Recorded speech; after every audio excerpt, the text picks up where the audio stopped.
Hi guys, it's Sasha. Synthetic ETFs have become incredibly popular recently, and a lot of people are saying that they are better than traditional ETFs. But are they? Well, in this video, I'm going to explain exactly what synthetic ETFs are, how they work, and how they are different to traditional ETFs. Then I'm going to explain why so many people like them, and then after that, I'll explain why I think that they are actually not worth it. Now, first, let me cover exactly what synthetic ETFs actually are. An ETF is an exchange-traded fund. It just means that it is a fund that is relatively easy to buy, just like any share on the stock market. ETFs have become incredibly popular recently as a way of buying the equivalent of index funds and other types of funds, where you can go and invest in something like the S&P 500 or the total market with very low fees and relative ease. Now, if you invest in something like VU or VUSA, the Vanguard S&P 500 ETF, for example, that fund will invest in about 500 of the largest companies in the United States on your behalf. So you actually own a tiny share of each of those companies in total. So as the value of those individual companies grows, so does your investment. And when those companies pay a dividend, you get that dividend paid to you too. Now, a synthetic ETF does almost exactly the same thing, but there is one big difference. The fund doesn't actually buy any of the underlying assets. These are relatively new. They've only really existed for about 20 years. So these synthetic funds do not own any of the companies in their list or index. Instead, they do deals with other investing companies through derivative products like swaps. And what this really means in plain English is that the other company, the counterparty, will do the investing instead, and they basically just pay out the effective gains over to your ETF provider instead. So what is the point? These synthetic ETFs used to be more expensive because the third party has to charge fees for the service that they provide. So the annual fees on these used to be more expensive, but recently even that has changed. Now these synthetic ETFs can be bought for pretty much exactly the same price, and in some cases they can be even slightly cheaper than their physical replication counterparts. But what is the point? Well, why would anyone invest their money in a synthetic ETF? Well, there is one big trick. A synthetic ETF can help you reduce tax that you have to pay on your investments. In countries like the UK and many others around the world, taxes on dividends are higher than on capital gains. This isn't the case in the United States. But when you invest in synthetic ETFs, the beauty is that you do not ever receive any of the actual dividends. You essentially convert your dividends to become capital gains, because all of your growth you're getting from the fund is capital gains, and you're going to be taxed on it as capital gains as a result. But not only that, if you live outside the United States, you have to pay something called a dividend withholding tax. So if you invest in US companies, the US government will withhold 30% of all the dividends that those companies pay out to you. So some countries, like the UK, can have a special agreement with the United States that reduces that withholding tax to 15%, but it still sits there, and you're still going to have to pay that money over before you actually receive the dividend. But if you invest in a synthetic ETF, you don't pay any withholding tax at all because you never receive the actual dividends. So all of this sounds like synthetic ETFs are a no-brainer. You save tax and you actually earn more by investing into this type of index instead of a traditional replicating ETF. So why wouldn't you do it?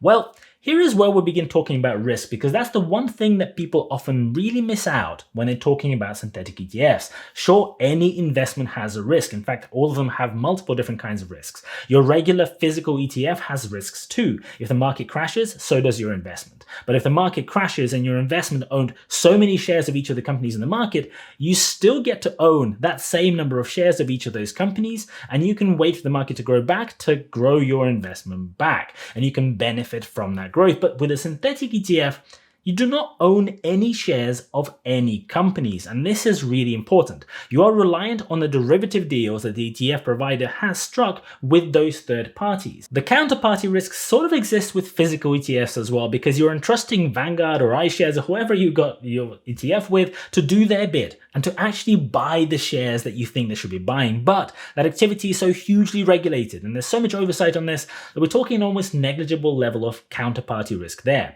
So how big is the counterparty risk with synthetic ETFs? Surely these big financial institutions are so robust and make so much money that you should have no risk whatsoever. You never hear about them collapsing, right? So what is the issue? Well, here is the maths. If you're based in the UK, like me, you lose 15% of the dividends you receive from US companies. Let's take the simple example of an S&P 500 ETF, and let's assume that the fees for a synthetic ETF and a regular replicating one are identical, which they pretty much are at the moment.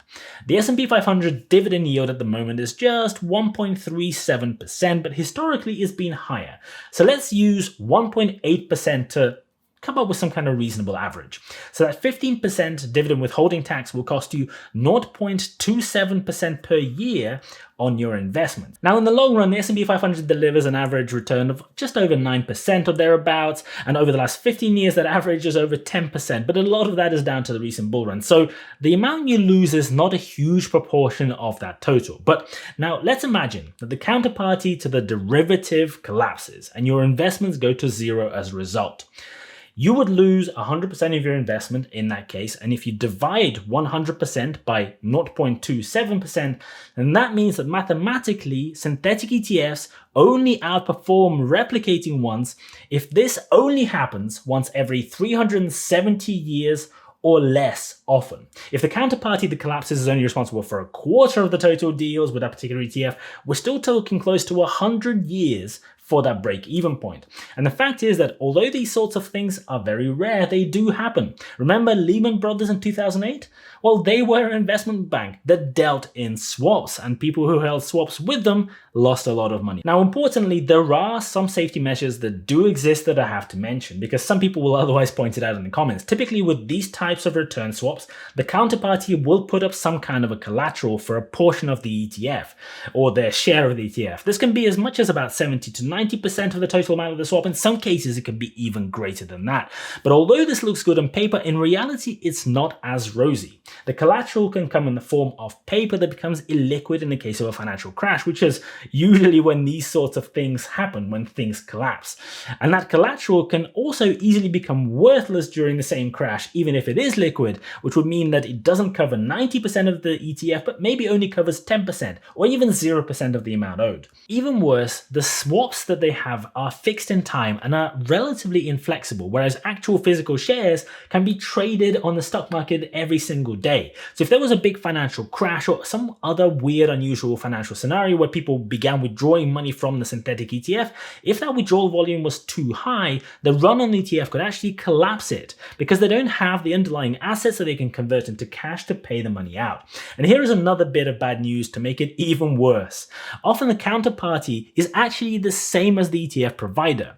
One of the most popular providers of the ETFs that are available in the UK, for example, is Lixor, and they use Société Générale as the counterparty. And guess what? Lixor is wholly owned by Société Générale too. So that means that your risk is really not as separated as you think. So here is my take. Sure, you can go and get a small extra return by investing in the synthetic ETF, but when you're doing it, you're adding a lot of extra risk, which for me is just too high. And not only that, but here's the really important bit. How bad would you feel if you only earned 10.08% on average over the last 15 years, instead of earning 10.35%? Have a think. Now think, how bad would you feel if your entire investment collapsed all the way down to zero?